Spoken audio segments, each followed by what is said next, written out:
Good morning, challengers. My name is Meggin Anderson, and as you can see, I'm in my car, so I am multitasking for today, but I want to send you guys a video for Sunday.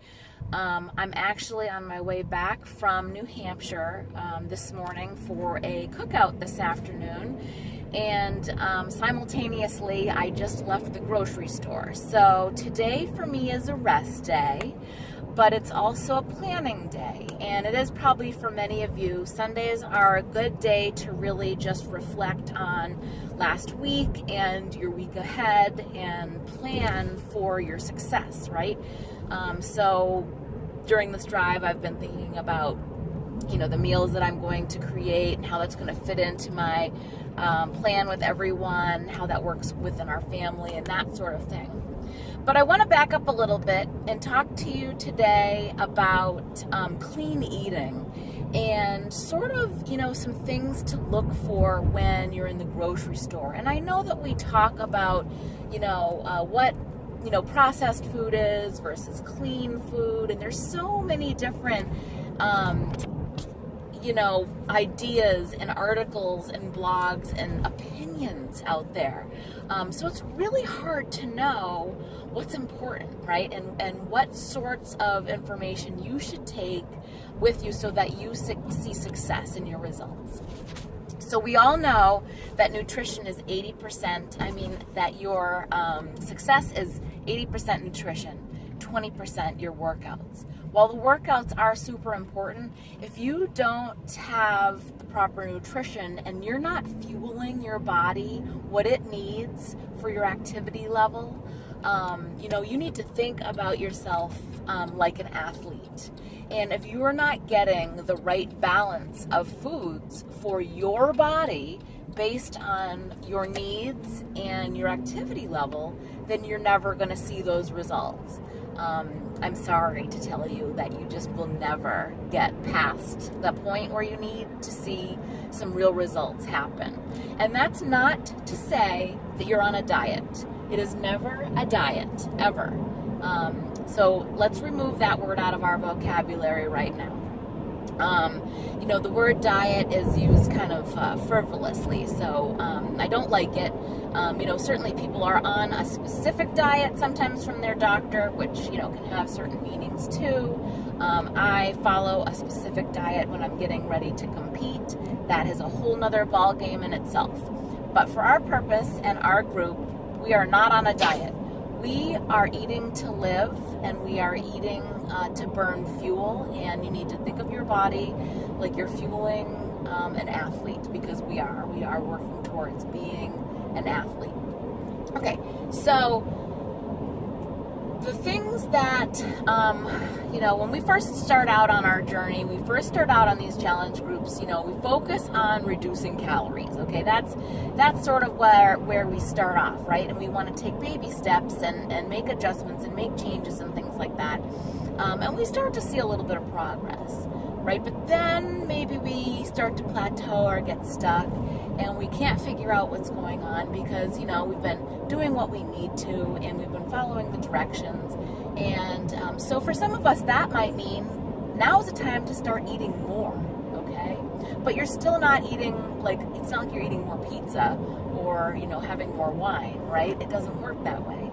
So you need to increase it with a balance, and a balance of food. So you're increasing your good vegetables and your good starches and your lean proteins and your good fats and that sort of thing. And that's why we have the calorie,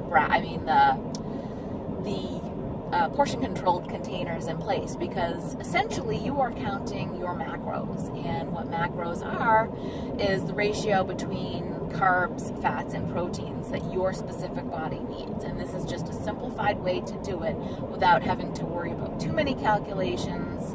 Me personally, I'm bad with math, so I love the containers for this method. So, when we hit that certain point and we're looking to get to the next level, we start to really focus on the types of foods that we are eating and what is in them. So when we talk about processed foods versus clean foods, processed things are stuff like, stuff in boxes. Usually my guideline is if it has more than 1 or 2 ingredients, then I try to avoid it. If it has ingredients on the labels that you don't know what they are or you can't pronounce, you don't want to eat it. A big one is things like artificial sweeteners. What is it that you're using to sweeten things with? Are you using Splenda? Are you using, NutraSweet? Are you using Sweet and Low? Do you know about stevia? And is that what you're using? A lot of different things there, and you should know right off the bat that any artificial sweeteners, for the most part, are chemicals. They're chemicals that are created to make things as such. And so we need to avoid artificial sweeteners at all costs if possible. I personally use stevia, a couple different brands that I use, but for the most part stevia is a plant-based sweetener and is so far found to be safe. If you find it mixed with other things, I've seen it on the labels that it has erythritol or something like that. I'm wary about that stuff. So really, make sure you guys, post questions if you have them and that sort of thing. But really what we want to do, I'm sorry, I gotta change lanes here, is focus on the cleanest unprocessed foods that you possibly can. That is going to get you optimal results. And the more that, you share that information and knowledge with your family, the better off that they're going to be as well. The big thing with our generations, our older generations, is that we didn't know any better. So now we do. And so now we can take what we know and pass that on to our families and our children and break the cycle. And so that, we don't end up with having, the next generation being obese like it is this generation, right? So it's so important for us to pass this information down to our loved ones and our families, to make sure that everyone gets to be able to have that same chance and advantage to move forward. I don't know about you guys, but when I was in middle school and high school, not high school probably as much, but my habit normally was to come home from school and eat a bag of Doritos and drink Coke. And I was a pretty big kid back then. And it was interesting because I remember my mom all of a sudden being interested in Jane Fonda workouts, and she started running, and she stopped buying Coke and Doritos, and she started buying me seltzer. And I was like, hey, where's the stuff? When I come home from school, where's the stuff I like? Well, it wasn't in the house anymore, so I couldn't eat it. And so guess what happened? Yes, I lost the weight. And so that's kind of things that we need to think about, and I still have that rule of thumb for me today. Personally, we have a rule in our house that we have no treats during the week. We only do treats and dessert on weekends. And so tonight we'll, we have, cookies and stuff for the kids or cupcakes or whatever it is for the week, and then they're out of the house. So if it's not in the house, I can't eat it. And that's my rule too. If I don't buy it, it's not there, I can't eat it. So all we have for the week of school this week are yogurts, fruit, raisins. My son, he's going on 11, and so he actually comes home from school and eats a whole nother meal at 2:30, 3 o'clock. He's eating a whole meal of chicken and fruit usually. And my daughter, she's slowly catching up to that. But, they come home and they ask for fruit and yogurt and that kind of stuff because they know that's all we have in the house. So, with all of that said, I hope that you guys have a really great Sunday. I'm actually headed home from New Hampshire to attend a cookout. So I am planning to have a hamburger there. I've kind of allotted in my day for that.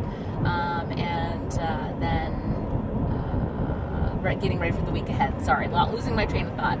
It's a school day tomorrow, so this is our last week of school. I'm getting excited for that too. Finally have some downtime, and we're getting ready for our big move this week too. So it's a lot.